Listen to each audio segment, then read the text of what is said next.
Many who knew Lionel Hamilton will attest that the 28-year-old was quite a daredevil. Lionel Villanueva, as he was also known, was young, dauntless, and had an insatiable need for speed. Many also believed that the enthusiasm for wheelies on his motorcycle and riding full throttle along open stretches of road would be his undoing. Tonight, his body lies at the KHMH morgue. The vehicle he was driving is extensively damaged and remains parked at a precinct here in Belize City.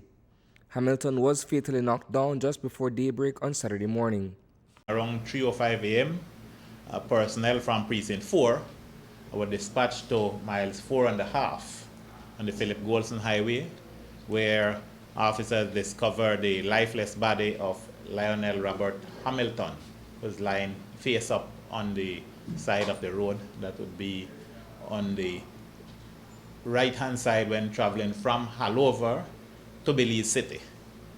Other persons were already on the scene, including a medical provider from the Belize Defense Force, who gave certain directions to the police as they arrived. According to a statement taken by officers who responded to the scene of the collision, Hamilton's Dodge Neon had experienced mechanical difficulties and he was in the process of steering it onto the shoulder of the highway when a minivan came hurtling in his direction. A green van, which is a taxi with license plate BCD8546, was being driven from Ladyville direction into Belize City when it collided with a neon car, a Dodge Neon car bearing license plate BZC 37030, which was at the time on the road being driven by Mr. Lionel Robert Hamilton of a Simon Lamb Street address. The investigation continues into exactly what caused the death of Mr. Hamilton on the scene there. But we know that the two vehicles collided, and as a result, flowing from that, the investigation is revealing that Mr. Hamilton's, the vehicle that he was driving, because I discovered that the vehicle does not belong to him, was experiencing some mechanical problem, and he was in the process of maneuvering the vehicle off the side of the road, and then doing so, along with his companion, they saw this van coming, and all their efforts to get off the road did not succeed. The violent impact of the deadly collision tore the concrete lip of this nearby culvert. The driver's side of the vehicle Hamilton was driving was smashed, the front bumper completely ripped off. His common-law wife was asleep at home when she received word of the tragedy. I got the message the morning, like after 7, I believe. I was sleeping.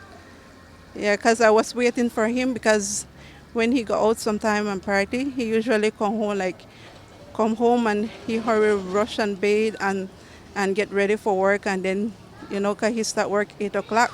So I was just waiting for him. When I heard the knock, I thought it was him. And then when I heard that it's the police looking for me, but I thought that he did something wrong. Then when I get the message, I can't believe it. The ominous message delivered to Adelina Cho was that the employee of AQ Auto Rentals had perished on site. The investigation is still ongoing. The wreckage on the scene has revealed some direction that the police is following up. Currently, officers are at the Carl Hushna witnessing the post-mortem that is ongoing, and that we hope will assist us further in the investigation. Also, we've gotten the motor vehicle inspectors to look at the vehicle keenly to see what has caused the accident.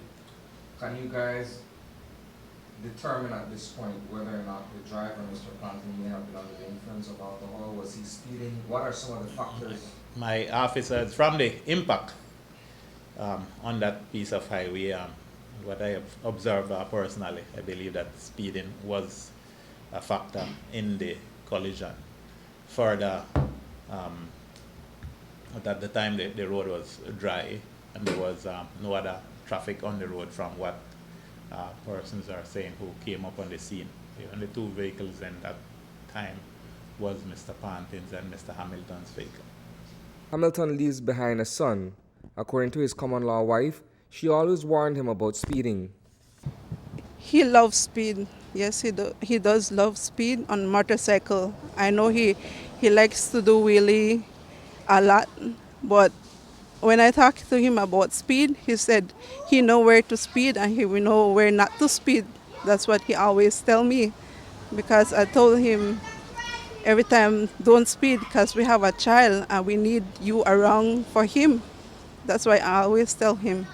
I just want to find out whoever's knock him down.